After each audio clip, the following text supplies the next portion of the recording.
Good? You didn't want to go to Troy Hunt? No. Good. You wanna do some fun stuff? Fun stuff. Yeah. Well, thank you for being here. I really appreciate it. I was thinking, well, I saw 2 people sitting there. You were the first 2. Great. I think, have I flown, I don't know how many kilometers just for 2 people, but cool. Come on in, join the party. You do have to dance, by the way. Sorry. When the music's on, we're all When the music is on, you all have to dance, correct. All right. Let us go back to the year, let's go back one slide. Let us go back to the year 1972. Specifically March 4. It was a great day for this world. Anybody guess why? You were born. I was born correctly. Yes, I was born on March 4, 1972. And a month later in April in Osaka, Japan, Roland company was founded. And Roland is known nowadays for their synthesizers, the DJ gear, all kinds of musical instruments, stuff like that. Great, amazing stuff. And in 1980, they thought, well, let's create something amazing for the people. She just worked out for hands. Yeah. Maybe he's I don't know, we'll see. So in 1980, they came with this commercial. Introducing the world's most advanced rhythm machine, the Roland TR-808, a revolutionary computer-controlled rhythm machine offering more percussive variations and effects than virtually any other machine on the market. Rhythm pattern visualization, built-in memory, realistic sounds, synchronous performance. Roland, we design the future. So they designed the future in 1980. It looks really 80s as well, of course. They introduced the TR-808, the first, well, not the first, but the first, say, commercial drum computer. It costed about $1,200 US, so that's about 1,900 Australian, I think, nowadays. Pretty expensive. They had great hopes of it. And you know what?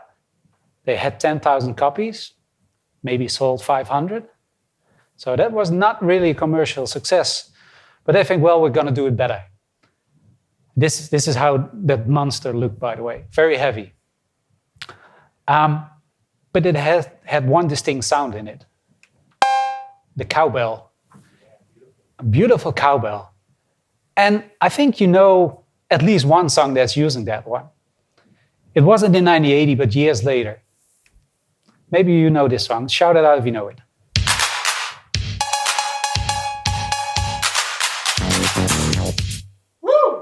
Yeah. Oh, it's Anybody? Whitney Houston. Whitney Houston. Dance with somebody. I Want to Dance with Somebody. Correct. But that was years later. So it wasn't a success in 1980, but a few years later, artists picked it up, hip-hop artists as well. So it became kind of a little bit of success in modern music. But in 1983, they came with another one. This is Whitney, by the way, yes. They introduced the TR-909 in 1983. This was going to be the killer. I couldn't find a commercial, but I could find an advert. And it says, well, this is the TR-909 with the best sounds, the best programming, the most flexibility, the most expression. Roland makes it happen. And they also said it means that years from now, when other drum machines are sitting in the closet gathering dust, your TR-909 will still be on the job. Guess what? It was even a less success than the 808. They even sold way less than that. So, but again, years later in 1988, this guy came around. This is Tyree Cooper. He is a DJ and producer from Chicago. And they had a scene back in the day that's called house music. They created that in the warehouses. And he bought one for $50 US. And he created a lot of music with it. And it's very influential in the music that I grew up with as well. Because Madonna used it as well in Vogue, if you remember that song. These guys from French, Daft Punk, used a lot of songs with the 909. They even called one song, I don't know exactly the title, but it has 909 in it. And let's do a pop quiz again. Do you know what this one is?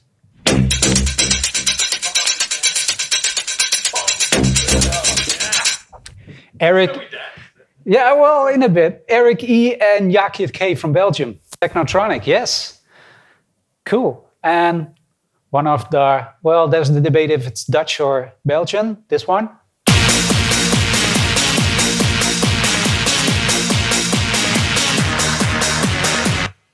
Let me hear you say, yeah. Ray and Anita they are from Amsterdam, but the producers are from Belgium. So it's a debate. But it made a lot of music. And that's what I loved about the TR-909, because it was in a period that I used to be a club DJ. Late 80s, early 90s, local club. I brought a lot of records and I had a lot of fun there. But yeah, you grow up, you get older. So in 1996, I built my first website. And nowadays, I'm a front-end focused senior DevOps engineer with special attention for usability and accessibility. And next week, I just add another title to it. Why not? I'm also a Google Developer Expert for Web Technologies, especially for PWAs and for Project Fugu. And Project Fugu is all about APIs in the browser. And guess what? We're going to look at some APIs in there. First of all, the first one we're going to look at is the Web Audio API. And basically, the Web Audio API is a JavaScript API that gives you access to create to an API that creates music, or you can generate tones and manipulate stuff with it. This is a great one. It's supported by all major browsers. So that's good. If you want to use it, the first thing you have to do is create something that's called an audio context. See it as a wrapper around everything. And in JavaScript, you create it with a new audio context. The next thing you need to have is an oscillator node. And an oscillator, it's a horrible word for me. An oscillator node generates waveforms. And waveforms is the way that we hear it and our brains picks it up and will transform it into sound.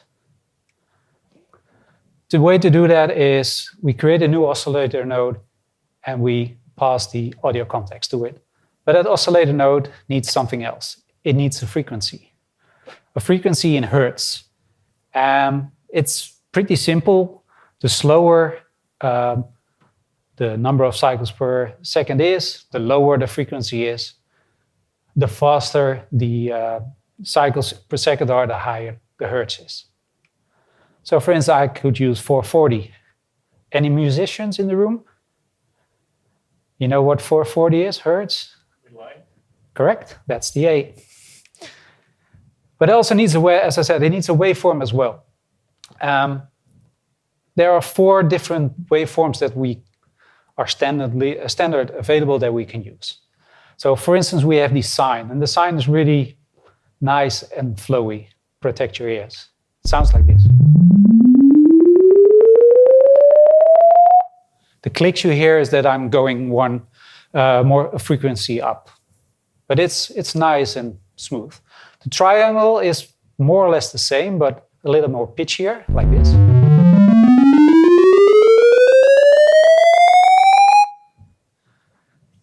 Now we're getting into the funky stuff like square.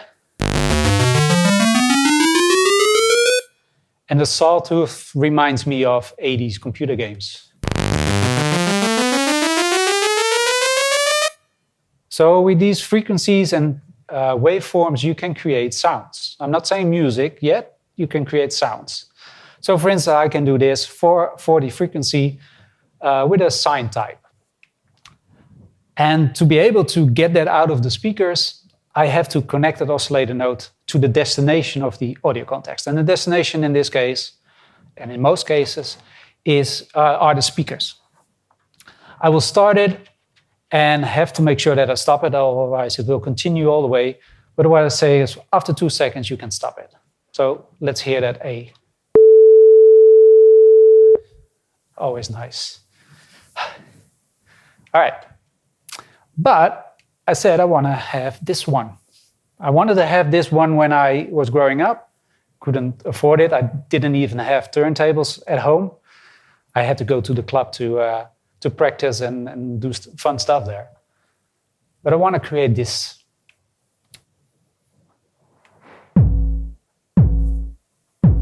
I want to have beats, like a bass, a drum bass, and some hi-hats.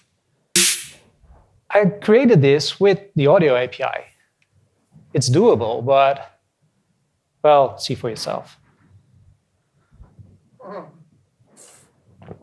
have to create a distortion curve, some white noise buffers, and set frequencies and different types, and create gain. And oh, we're now getting to the snare.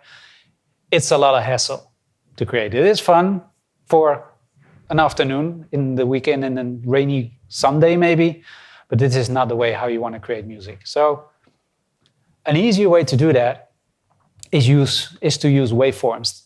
Those are recorded audio samples already. It was already created in 1991, and it's high quality, but it can be very big as well because it's uncompressed. But for small samples, it's fun. It's good. If I want to play around with those samples, I need an interface. So I created this in the browser, 4 pads, more or less. But it's simply 4 buttons. I gave it a class name of pad so I can style it like you saw. But I'll also use 2 data attributes, data node and data wave. And I will explain along the way what that means. But you can see I have the kick, clap, closed head, and the open head. What I can do next is select all those pads. And for each pad I'm getting, I can add an event listener, a click on that button. And what I will do is, when it's clicked, I will load a specific WAV file. And here you can see that I connect the data-wave attribute to the load file function. So it will correspond with that one. The next thing I can do, I can play it. But I need that load file and play wave functions as well. So let's create those. So the load file will do a fetch to that WAV file on my file system, just like you would fetch an API, for instance. I have to do a little bit of magic with it to create an array buffer and decode the audio data so the audio context can use it actually. And I will return that audio buffer. So now I have that WAV file, say in zeros and ones to be used. I pass that around to the play wave. And what I have to do there is that I have to create an audio buffer source node, as it's called, that I can provide that audio buffer to. I connect it to my speakers again, and I can say start. I don't need to stop it because it's a small sample for maybe 1 or 2 seconds. That's fine. It will stop after it has played. All right. Shall we demo that? So I'm going to my drum pads here. And I'm not using any hardware except my browser. I can bump it up a little bit. There's my kick. So just by clicking these buttons, I can create, wouldn't call it music, but I can create sounds. I can create noise. All right, it's going in the right direction, right? But there's an easier way to do this. Of course, there's an open source JavaScript library for it. You don't need to write this yourself. Tone.js is a great library for that. It gives you easy access to methods and functions to create things and load things for you. So for instance, I can do this. A kick is just a new tone player which loads this WAV file, and I send it to the destination, to the speakers. Kick start, and it's done. I don't have to write those load wave and play wave functions anymore. This is all I have to do. That's cool. It saves me a lot of time and a lot of headaches. So instead of writing this and this, I can say, well, I don't need the WAV files anymore because I can set those up front. I don't only need the notes.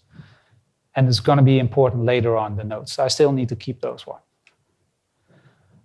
I define the kick, clap, closed, and the open heads with the corresponding WAV files. And I use a switch statement here. You can do it any other way as well. But it now says if it hits the note 40, it will kick start. 42, for instance, it will do the closed heads. This now fits on one screen, so that's good. But I want to use some hardware as well.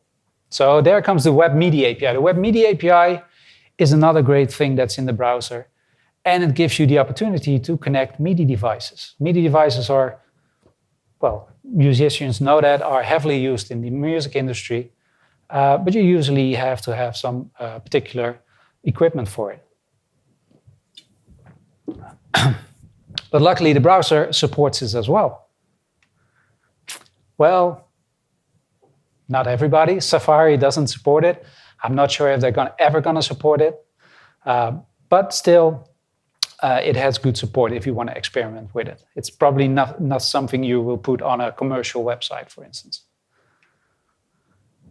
And this is an example of a MIDI device. Let me grab it here.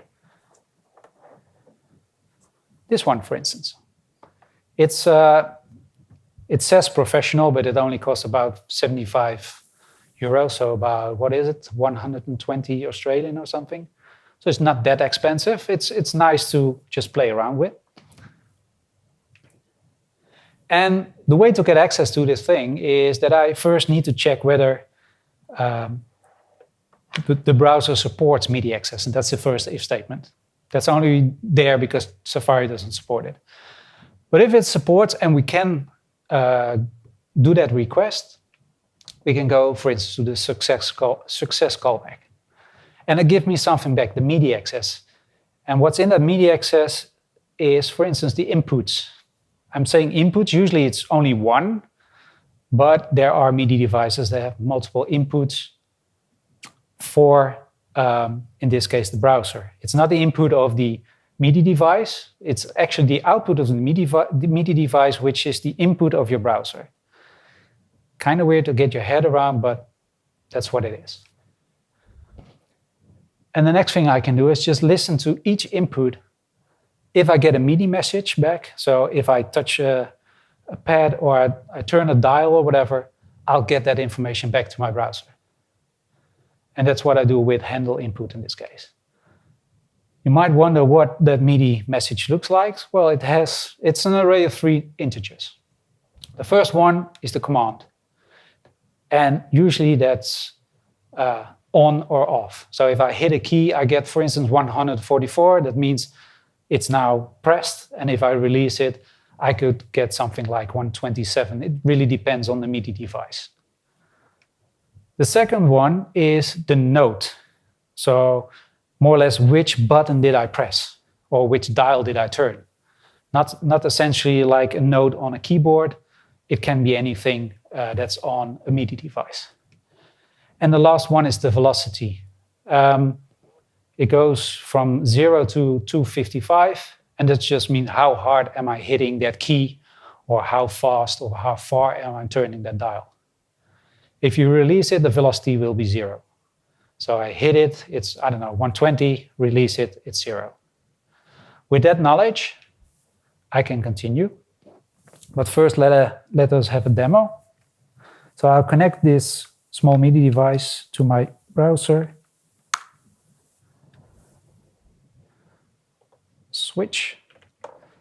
And I have to go to the proper page for that. And we're just going to look at the MIDI message here. So if I hit this pad, for instance, you can see it's 153 is the command. So that in this case, that means on. 40 is the assigned integer to this button. And I'm using, you can't see it here, but I'm using the left top one. And 107 is the force that I gave it. If I release it, it's 137. It's still note 40, but the velocity is 0. I'm sorry, I said 255. 127 is the highest, sorry, of velocity. So you can see, but also if I turn some dials, you can see I can go from 0 at velocity, and if I turn the dial up, till 127. So in this case, the most important thing is that I know it's dial 71 and what's the position of it. Right.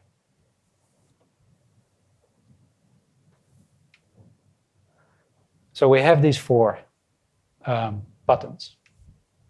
What I now can do is, instead of only be able to click on those buttons, I can now also listen to MIDI input and essentially click those buttons for me. So the handle input I now have in that, with that MIDI message is that I want to have the note, so I want to know which button is hit. So from that array is the second integer, so input data 1. And I want to know the velocity, so the last one, that's data 2. I don't want to rely on the release. So the first, I don't care about the command in this case. I'm just saying if the velocity is higher than 0, then apparently I hit a key and it will select, based on the note, it will select the button and just click it. And now I can make some noise again. Shouldn't have done that. So this is the part it's sampling. One thing you should know, it's now activated here, the audio context. There should always be a user interaction to have that audio context enabled. That wasn't before, but you can imagine what people did, just creating noise and playing music on websites when you just enter that website because you want to see the menu of the restaurant or something like that. It's really annoying. And also for the MIDI device, there needs to be a user action to enable that. So I'm clicking here, and now you can see that this LPD8 MK2 from Akai is connected. That's the small one I just showed you. And you can hear it's the same as I click on screen, but I now can use some hardware, hopefully blow some speakers as well.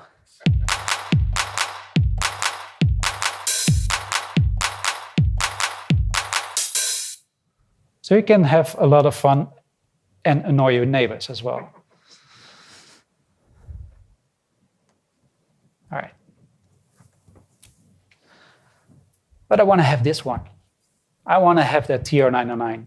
Maybe we can give me some money, I can buy one, or you paid a lot. The 808 is selling on eBay. It looks brand new for $17,000. Yeah, that's my problem. The 909 is even more expensive. I love it when you search for it on eBay. Yeah, it's very expensive still because it's legendary nowadays.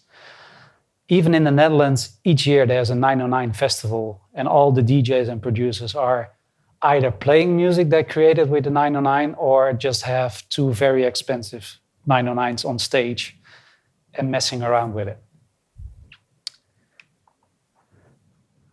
It's a drum computer, but it's essentially a sequencer. It will do the same thing over and over and over and over and over and over and over and over again. And that's what we want to recreate as well. It says it's a fundamental tool in electronic music production. Yes, because that's very repetitive. I couldn't buy a 909, and apparently you don't want to fund me for it. That's okay. So I got myself, also from Akai, this little thing. It's called FL Studio, and it's supposed to work with a software that's called FL Studio as well. But this more or less is the same as a 909. I have the opportunity to program buttons. At the 909, you had to switch. If you want to do a bass drum, you have to program it. Then you have to switch to the hi-hats. You switch to something else. I'm lucky. I have 4 rows already. So I have my bass drum, my kick open, and the hi-hats. It has some play buttons as well, and some dials to do whatever you want with it. Unfortunately, and you will see that in the demo, is that the dials on this one only go either 0 or 127. And that's really annoying if you want to use a dial for setting the beats per minute, for instance. So it's nothing or it's max. So that's why I'm still using this one in parallel as well. You can't have everything, right? Because they're not supposed to be used in the browser. So I don't really need those MIDI devices because I built this in the browser as well. These are all buttons. You can use this online if you want to. Beats in the browser.nl, and you can go crazy with it. Because this, as I said, this line is, and it doesn't really work on mobile. So this is one sequence line I can program, for instance. And it looks like this. It's just input. In this case, it's not buttons, it's checkboxes. I have one at the beginning that's about muting or unmuting the whole sequence. And then every button has its own checkbox with the corresponding node. And the script will check whether the checkbox is on or off. So if you would remove all the CSS, it's all just checkboxes. And we do this in a similar way with the handle input. We just say that we click it, but now it's not a button we click, it's a checkbox on or off. We need to initialize the sequencer itself. We use Tone.js again for that. And with transport.scheduleRepeat, and this time 16 steps, we can say, well, just keep on going with 16 steps. And that's just the same amount of buttons I have here, of course. I simplified this a little bit. Essentially, what I'm doing here is checking whether the mute is on or off. So if it's on, then I just completely ignore the line, in this case for the kicks. And we check whether it's selected or not. So if it's not muted and it's checked, then we just do kick.start, and that means playing that WAV file. We up the index to keep on going, keep on going. Anybody remembers what this is? It's not a set phase, but it's a tape, cassette tape. I grew up with these. I tried to mix things on it and cut and paste, and didn't work that great, but it was fun. But one of the things that Tone also gives you is an opportunity to record the wonderful or shitty music, depending on what you're creating, to record that and to replay it. And it's pretty easy to use as well. I can say, well, if I hit a button, for instance, I can say recorder.start. And stop, in this case, will, of course, stop the recording, but also I created something that it makes sure that it's available to me. So it will create an object URL from that recording. It will dynamically create an audio element, an HTML5 audio element on the page with the controls, and it will connect that URL that I just created with the recording. So I can torture you again. And that's what I'm going to do as well. Yeah, here I append it to the page. So this one, together with this one, is going to make a lot of music, well, or noise, depending on how you see it. So I'm going to connect them both. I'm going to switch here. Let me get to the proper page. So the sequencer. So it's better visible, right? It's fully visible now. All right. I have to initialize the audio context, otherwise I cannot produce anything. Also, the MIDI again. And now you can see I have two devices connected. So the small one again, and now the FL Studio as well. With the small one, I can control these as well. Pen low, pen high, that means I can, in this case, say all the low sounds, so like the kicks, I can either pen them to the left or to the right. I'm not sure if it's going to work here, but you can try it at home. And pen high is for the high notes. I can either put them on the left or the right, or in this case, in the center. The pitch gives me the opportunity to mess around with the pitch of the sound. I have some samples that I can mess around with. And we have the BPM that controls the beats per minute, so the speed. well, really old school house music was about 120, so keep it there. All right. Let's see if I can mess around with some stuff. Live demos, good. I'm not gonna record yet. Let's see how I do here. Control! Let the music! Let the music take control! Let the music take control! I should have programmed a little bit more up front, but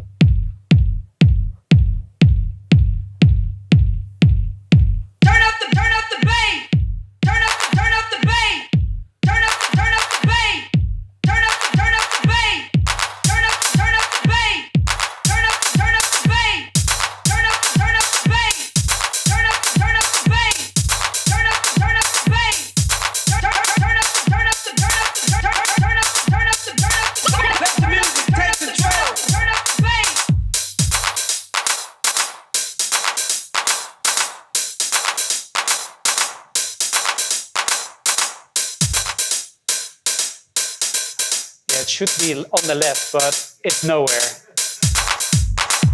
Probably with the high ones as well, yeah.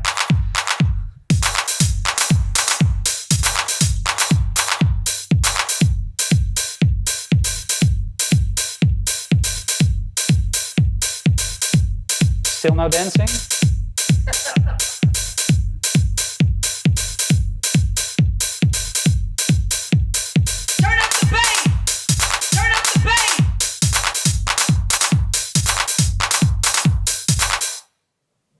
You pretty much get the idea, right? Woo! And just to make sure that I have something proper to record, let's do it like this, maybe like that. All right. I'm gonna start recording. You can see it on the lower part there, and just let the music take control.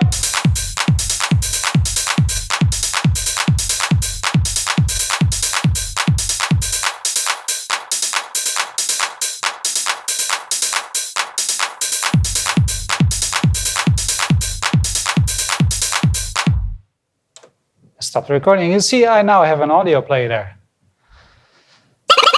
Let the music take control. I'm sorry for this.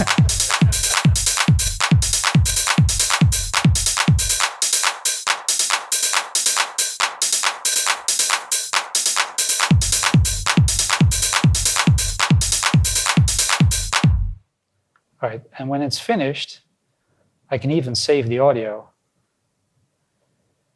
and relive this nightmare again. All right, that's a lot of noise, and I'm sorry for that. Am I? No, I'm not. You came here voluntarily, so. But to spice things up a little bit, I want to introduce a third web audio API, and it's called not the web audio API, a browser API, and that's called the Web Bluetooth API.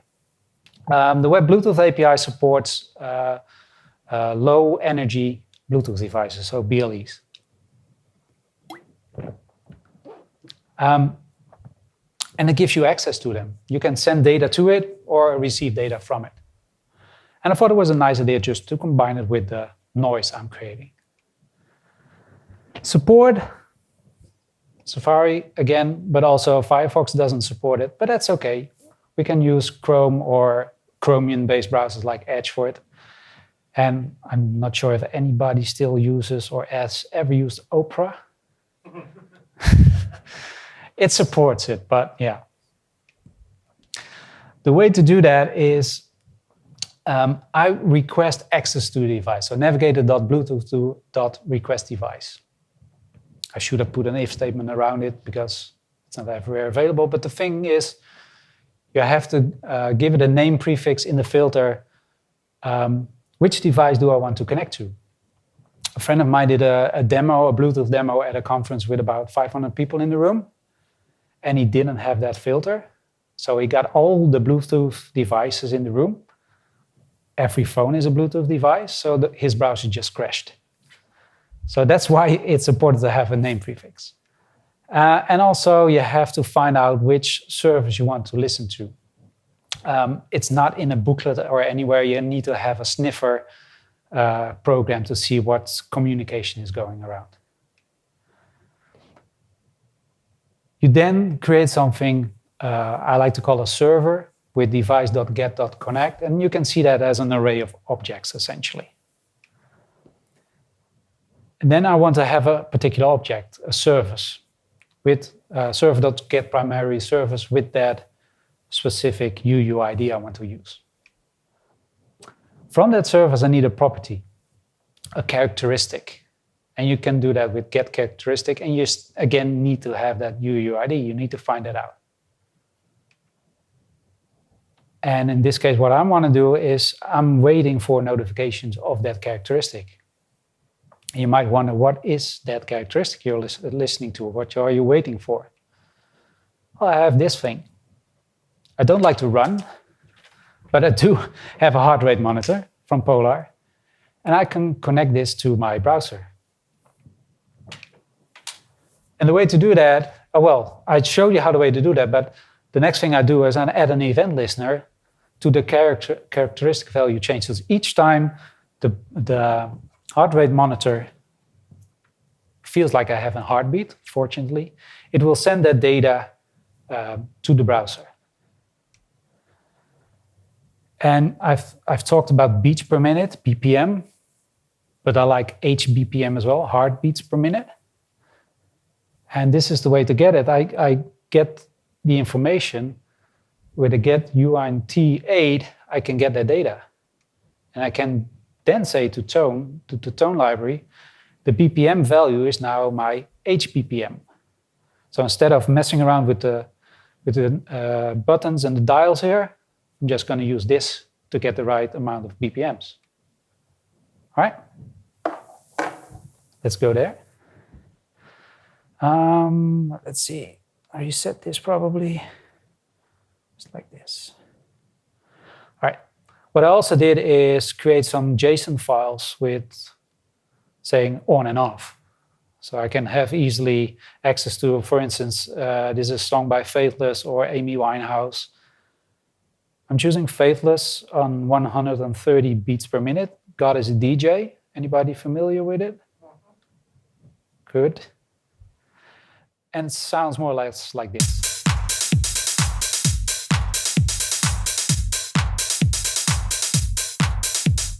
Okay, 130 BPMs. Well, let's connect this one. So I turn it on.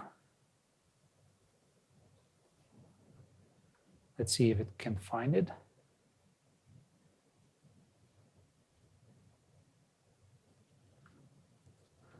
I did charge it before I came here. Let's see.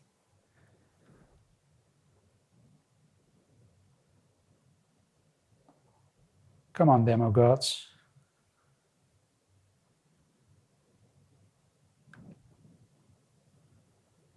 That's a shame.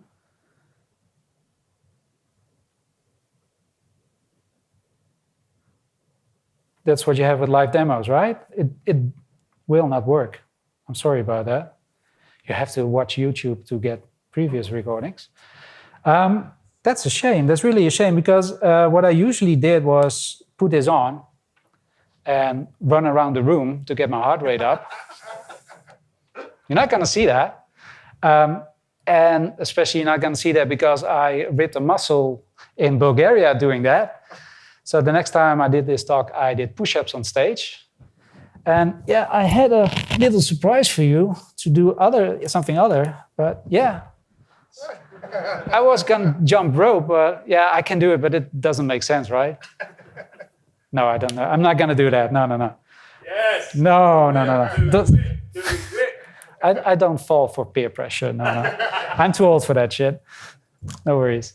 That's really a shame that I can't show you that, but trust me, I'm an engineer. I know what I'm talking about. It is possible to use the web Bluetooth connection here. Well, one last thing I can show you that's not related to Bluetooth is visualizing audio because that's also possible with the audio, web audio API. I'm not going to show you the code. You can see that. I'll share a link later on. You can see that in the GitHub repository itself, because I would probably need 30 minutes to explain it.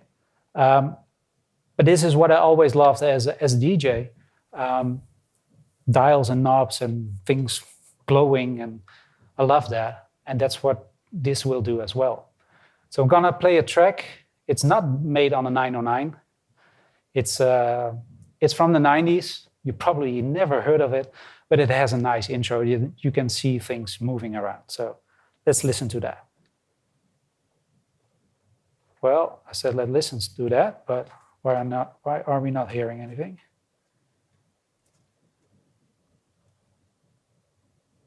It is on that. Oh. There it is.